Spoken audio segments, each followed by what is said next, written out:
ಪ್ರತಿದಿನ ಅವೆಲ್ಲ ಆಲ್ರೆಡಿ ಬೆಂಗಳೂರಲ್ಲಿ ಸರ್ವೇಸಾಮಾನ್ಯ ನೋಡ್ತೀವಿ ನಾವು. ಆದರೆ ಕೆಲವು ಕಡೆ ಏನಾಗುತ್ತೆ, ವಾಕಿಂಗ್ ಮಾಡೋಕ್ಕೆ ಇಷ್ಟ ಇರುತ್ತೆ, ಜಾಗ ಇರೋದಿಲ್ಲ. ಇನ್ನು ಕೆಲವರು ಜಾಗ ಇರುತ್ತೆ, ಮನಸ್ಸಿರೋದಿಲ್ಲ. ಸೊ ಯಾವಾಗಲೂ ಅಷ್ಟೇ ನಮ್ಮ ದೇಹ ಚಲಿಸ್ಬೇಕು. ಆ್ಯಕ್ಚುಲಿ ಮನಸ್ಸು ಸ್ಥಿರವಾಗಿರಬೇಕು. ಈ ಕೆಲವ್ರಿಗೆ ಏನಾಗಿದೆ, ಉಲ್ಟಾ ಆಗಿದೆ. ದೇಹ ಚಲಿಸ್ತಾ ಇಲ್ಲ, ಮನಸ್ಸು ಚಲಿಸ್ತಾ ಇರುತ್ತೆ. ಅದು ಆರೋಗ್ಯಕ್ಕೆ ಹಾನಿಕರ ಅಂತಲೇ ಹೇಳಬೇಕಾಗುತ್ತೆ. ಈ ವಾಕಿಂಗು ಅಷ್ಟೇ, 4-5 ಥರ ವಾಕಿಂಗ್ ಅಂತ ಹೇಳ್ತಾರೆ. ಒಂದು ಡಾಕ್ಟ್ರು ಹೇಳೋದಕ್ಕೆ ಮೊದಲೇ ನೀವು ವಾಕಿಂಗ್ ಶುರು ಮಾಡಿದರೆ ಮಾರ್ನಿಂಗ್ ವಾಕ್ ಅಂತ ಹೇಳ್ತೇವೆ. ಡಾಕ್ಟ್ರ್ ಹೇಳಿದ ಮೇಲೆ ನೀವು ವಾಕಿಂಗ್ ಶುರು ಮಾಡಿದರೆ ವಾರ್ನಿಂಗ್ ವಾಕ್ ಅಂತ. ನೀವು ಗಂಡ ಹೆಂಡತಿ ಜೊತೆ ವಾಕಿಂಗ್ ಮಾಡಿದರೆ ಡಾರ್ಲಿಂಗ್ ವಾಕ್ ಅಂತ. ನಂತರ ಈ ಕೆಲವರು ನಾಯಿ ಇಟ್ಕೊಂಡಿರ್ತಾರೆ, ಅದು ನಾಯಿಗೋಸ್ಕರ ವಾಕಿಂಗ್ ಮಾಡ್ತಾರೋ ಅವ್ರಿಗೋಸ್ಕರ ವಾಕಿಂಗ್ ಮಾಡೋದಿಲ್ಲ, ಓಕೆ ಡಾಗ್ ವಾಕಿಂಗ್ ಅಂತಲೂ ಇರುತ್ತೆ. ಸೊ ವಾಕಿಂಗ್ ಬಹಳ ಮುಖ್ಯ. ಯಾರ್ಯಾರು ಪ್ರತಿದಿನ ಸುಮಾರು 10,000 ಸ್ಟೆಪ್ಸ್ ನಡೀತಾರೆ ಅಥವಾ 45-50 ನಿಮಿಷ ವಾಕ್ ಮಾಡ್ತಾರೆ, ಅವರ life span increases by 10 to 12 years. Smoking ನೋಡ್ಬೋದು ನೀವು, ನಾವೆಲ್ಲ ಈ ಮಾತ್ರೆ ಎಲ್ಲ ಕೊಡ್ತೀವಿ, ಯಾವುದು ಬ್ಲಡ್ ಥಿನ್ನರ್ ಕೊಡ್ತೀವಿ, ಕೊಲೆಸ್ಟ್ರಾಲ್ ಕಡಿಮೆ ಆಗೋದು ಕೊಡ್ತೀವಿ, ಹಾರ್ಟ್ ಇದು ಶಕ್ತಿ ಇಂಪ್ರೂವ್ ಆಗೋಕ್ಕೆ ಮಾತ್ರೆ ಕೊಡ್ತೀವಿ. ಇದೆಲ್ಲ ಕೊಟ್ಟರು ರಿಸ್ಕ್ ರಿಡಕ್ಷನ್ ಈಸ್ ಓನ್ಲಿ 40%. ನೀವು ಸ್ಮೋಕಿಂಗ್ನ ನಿಲ್ಲಿಸಿದರೆ the risk comes down by 50%. So ಈಗ ನಾವು ಧೂಮಪಾನದಿಂದ ದೂರ ಆದರೆ ಅದರದ್ದು ಬೆನಿಫಿಟ್ಟು ಬಹಳ ಜಾಸ್ತಿ ಇರುತ್ತೆ. ಅಂದರೆ ಇವತ್ತು ಸ್ಮೋಕಿಂಗ್ ನಿಲ್ಲಿಸಿದರೆ ಅದು ಬೆನಿಫಿಟ್ ಸಿಗಬೇಕಾದ್ರೆ 5 ವರ್ಷ ಕಾಯಬೇಕು, 10 ವರ್ಷ ಕಾಯಬೇಕು. ಇನ್ನು ಕೆಲವರು ಇರ್ತಾರೆ, ಸರ್ 1 ತಿಂಗಳಿಂದ ನಾನು ಸ್ಮೋಕಿಂಗ್ ನಿಲ್ಲಿಸ್ಬಿಟ್ಟೆ, ಅದಕ್ಕೆ ಹಾರ್ಟ್ ಅಟ್ಯಾಕ್ ಆಯಿತು ಅಂತ. ಅದಲ್ಲ. ಸೊ ಇವೆಲ್ಲ ಈ ರೀತಿ ನಾವು ಮುನ್ನೆಚ್ಚರಿಕೆಯನ್ನು ವಹಿಸಬೇಕು. ನಂತರ ಔಷಧ ಅಲ್ಲದ ಔಷಧಿಗಳಿದ್ದಾವೆ, ಇದೆಲ್ಲ ನಾವು ಹೇಳಿದ್ವಿ. ಔಷಧ ಇರತಕ್ಕಂಥ ಔಷಧ ಅಲ್ಲದ ಔಷಧಿಗಳು ನಮ್ಮ ಪರಿಸರದಲ್ಲಿದ್ದಾವೆ. ಅದ್ರ ಬಗ್ಗೆ ನಾವು ಎಚ್ಚರ ವಹಿಸಬೇಕು. ಯಾವುದು ಔಷಧ ಅಲ್ಲದ ಔಷಧಿಗಳು? ಒಂದು, ಸನ್ಲೈಟ್, ಬಿಸಿಲಲ್ಲಿ ಸ್ವಲ್ಪ ಹೊತ್ತು ನಡೆಯೋದು, ಯಾಕೆಂದರೆ ವೈಟಮಿನ್ ಡಿ ಉತ್ಪತ್ತಿ ಆಗುತ್ತೆ, ಅದು ಔಷಧ ಅಲ್ಲದ ಔಷಧಿ. 2ನೇದು ಡಯಟ್, ಉತ್ತಮವಾದಂಥ ಆಹಾರ. 4ನೇದು ಮಧ್ಯ ಉಪವಾಸ. 5ನೇದು ಒಳ್ಳೆ ನಿದ್ರೆ ಮಾಡೋಂಥದ್ದು. ಯಾರಪ್ಪ ನಿಜವಾದ ಶ್ರೀಮಂತರು ಅಂದರೆ ಮಲಗಿದ ತಕ್ಷಣ ನಿದ್ರೆ ಬಂದರೆ ಅವರೇ ಶ್ರೀಮಂತ. ಮೊನ್ನೆ ಒಬ್ಬರು ಪೇಷಂಟು ಹಾರ್ಟ್ ಪ್ರಾಬ್ಲಮ್ ಇತ್ತು, ಆಂಜಿಯೋಪ್ಲಾಸ್ಟಿ ಮಾಡಿದ್ವಿ, 80% 90% ಇತ್ತು. ಅವ್ರ ಇನ್ಕಮ್ ಟ್ಯಾಕ್ಸ್ ಡಿಕ್ಲೇರ್ ಮಾಡಿರೋದು 1,500 ಕೋಟಿ. ಅವ್ರ ಮೇನ್ ಪ್ರಾಬ್ಲಮ್ ನಿದ್ರೆ ಬರ್ತಾ ಇಲ್ಲ. ಸೊ ಹಂಗಾದರೆ ನಿಜವಾಗ್ಲೂ ನಿದ್ರೆ ಬರ್ತದೆ ಶ್ರೀಮಂತರು. ಸೊ ನೀವೆಲ್ಲರೂ ಯಾರ್ಯಾರು ಚೆನ್ನಾಗಿ ನಿದ್ರೆ ಮಾಡ್ತಾ ಇದ್ದೀರಾ, you assume you are richest people. ನಂತರ ಗೆಳೆತನ ಅನ್ನೋದು ಔಷಧ ಅಲ್ಲ ಔಷಧಿ. ಇವೆಲ್ಲ ಔಷಧ ಅಲ್ಲ ಔಷಧಿ. ಒಂದು, ಸನ್ಲೈಟಲ್ಲಿ ವಾಕ್ ಮಾಡೋಂಥದ್ದು, ಉತ್ತಮ ಡಯಟು, ಆಮೇಲೆ ರೆಸ್ಟ್ ತಗೊಳ್ಳೋಂಥದ್ದು, ಮಧ್ಯ ಉಪವಾಸ ಮಾಡೋಂಥದ್ದು, ನಂತರ ನಿದ್ರೆ ಮಾಡೋಂಥದ್ದು, ನಗು ಅನ್ನೋದು ಬಹಳ ಮುಖ್ಯ.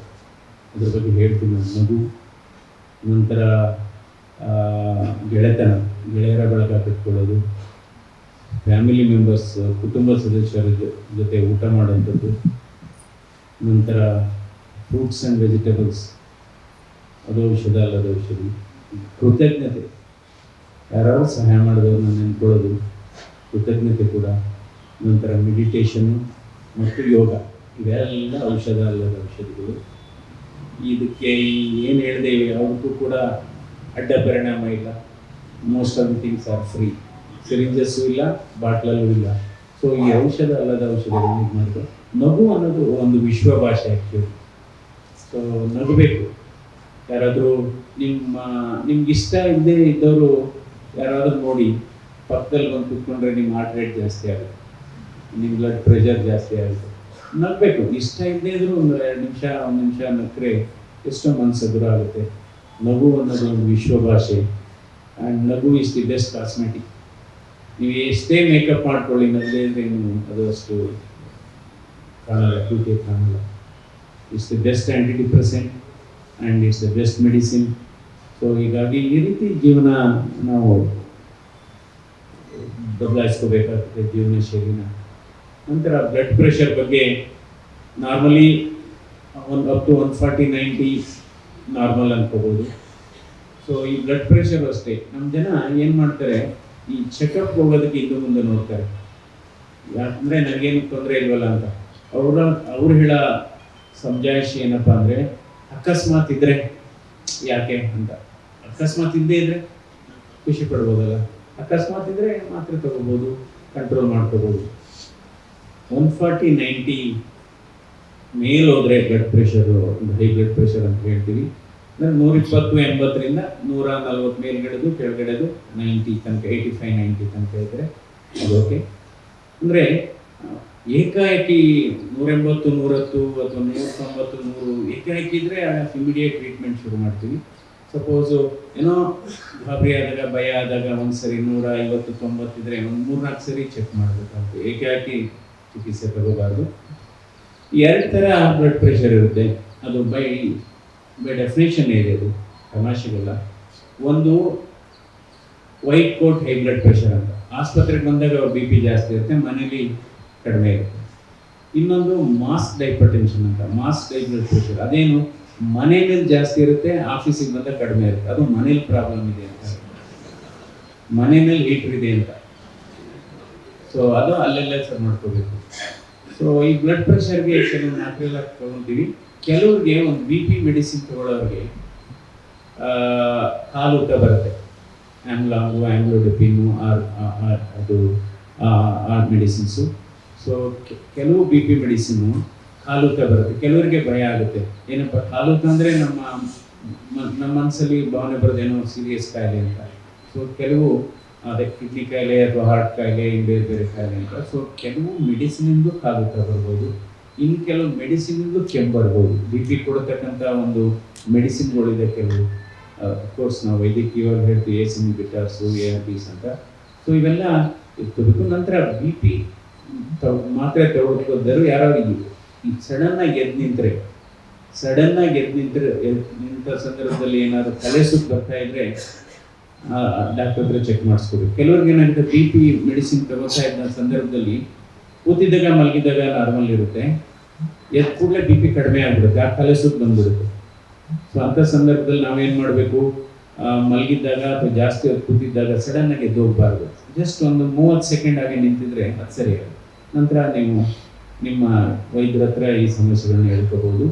ಸೊ ಬಿ ಪಿಗೆ ಕೊಡತಕ್ಕಂಥ ಮೆಡಿಸಿನಿಂದ ಕೆಮ್ಮು ಬರ್ಬೋದು, ಬಿ ಪಿಗೆ ಕೊಡತಕ್ಕಂಥ ಮಾತ್ರೆಯಿಂದ ಕಾಲು ಊತನೂ ಬರ್ಬೋದು. ಯಾವಾಗಲೂ ಅಷ್ಟೇ, ಯಾಕೆಂದರೆ ನಾವು ಬೆಳೀತಾ ವಯಸ್ಸಾಗ್ತಾ ಬೋನ್ಸು ವೀಕ್ ಆಗುತ್ತೆ, ಬೋನ್ಸು ಸಾಫ್ಟ್ ಆಗುತ್ತೆ. ಬಹಳ ಮುಖ್ಯವಾದದ್ದು, bathroom falls are very dangerous. ಯಾಕೆಂದರೆ ಒಂದ್ಸರಿ ಬೆಡ್ ರಿಡನ್ ಆದರೆ ಬಹಳ ಕಷ್ಟ. ಅದರಿಂದ ನಾವು ಬಹಳ ಮುಖ್ಯವಾದದ್ದು ಮೆಟ್ಲು ಇಳಿಯುವಾಗ, this is my very important observation. ಯಾವುದಾದ್ರೂ ಮಾಡಿ, ಯಾಕೆಂದರೆ ನಾವು ಮಾಡಿ ಹತ್ತಿ ಇಳಿಯುವಾಗ, ಮೆಟ್ಲು ಇಳಿಯುವಾಗ ಮೊಬೈಲ್ ಫೋನ್ ಯೂಸ್ ಮಾಡಬೇಕು. ಮೆಟ್ಲು ಇಳಿಯುವಾಗ ಎಷ್ಟೋ ಸರಿ ಸ್ಲಿಪ್ ಆಗಿಬಿಡುತ್ತೆ. ನಾವು ಮಾತಾಡ್ತಾ ಇರ್ತೀವಿ, over step, ankle injury, ankle fracture, ಈ ಥರ ಆಗುತ್ತೆ. ಇನ್ನು ಮೆಟ್ಲು ಹತ್ತುವಾಗ ಏನಾಗಲ್ಲ, ಬಟ್ ಮೆಟ್ಲು ಇಳಿಯುವಾಗಂತೂ ಮೊಬೈಲ್ ಫೋನ್ ಅಂತೂ ಯೂಸ್ ಮಾಡಬಾರ್ದು. ಇದು ಬಹಳ ಮುಖ್ಯವಾದದ್ದು. ಬಾತ್ರೂಮಲ್ಲೂ ಅಷ್ಟೇ ನೀರು ಇರಬಾರ್ದು, ಹವಾಯಿ ಚಪ್ಪಲಿನ ಅವಾಯ್ಡ್ ಮಾಡಬೇಕು ನಿಧಾನಕ್ಕೆ. ಎಷ್ಟೋ ಸರಿ ಇನ್ನೂ 20 ವರ್ಷ ಬದುಕ್ತಿದ್ರೇನೋ ಕೆಲವರು ಫ್ರ್ಯಾಕ್ಚರ್ ಆಗಿ ಅಲ್ಲಿ ತಲೆಗೆ ಟ್ಯಾಪ್ಸು ಅದು ಇದೆಲ್ಲ ಹೊಡೆದು ಇಂಜುರಿ ಆಗಿದ್ದಾಗುತ್ತೆ.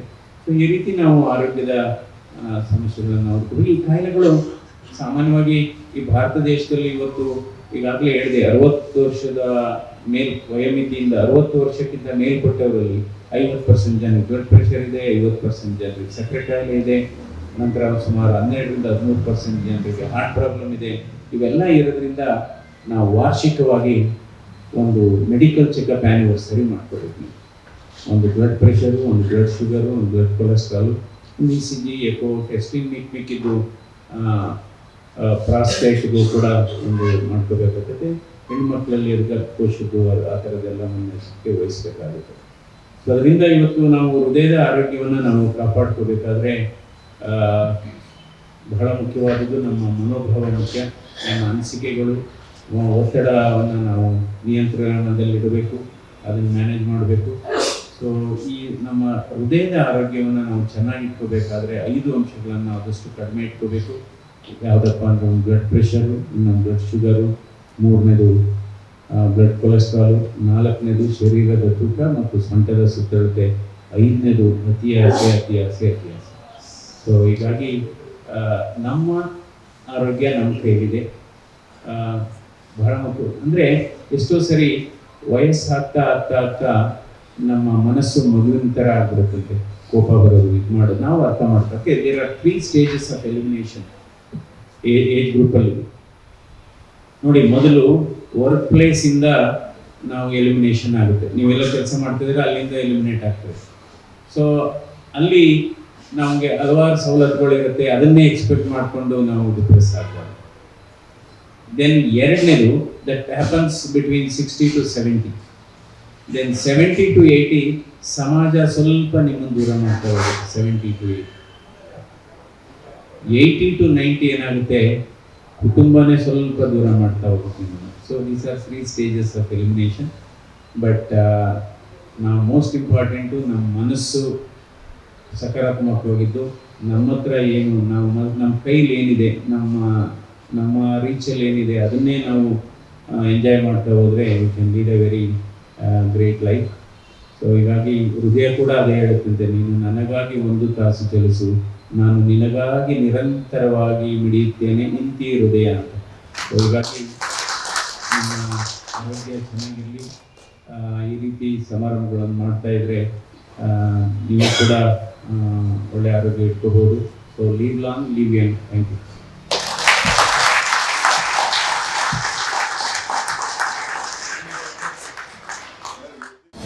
ಅನುಕ್ಷಣದ ಸುದ್ದಿಗಳಿಗಾಗಿ Vistara news YouTube channel subscribe ಮಾಡಿ. ಹೊಸ ಸುದ್ದಿಗಳ ನೋಟಿಫಿಕೇಶನ್ಗಾಗಿ ಬೆಲ್ ಐಕಾನ್ ಕ್ಲಿಕ್ ಮಾಡಿ. ಲೇಟೆಸ್ಟ್ ಅಪ್ಡೇಟ್ಸ್ಗಾಗಿ www.vistaranews.com ವೆಬ್ಸೈಟ್ಗೆ ವಿಸಿಟ್ ಮಾಡಿ. ಅಂಗೈಯಲ್ಲೇ ಜಗತ್ತಿನ ಸುದ್ದಿ ತಿಳಿಯಲು Vistara news Kannada app download ಮಾಡಿ.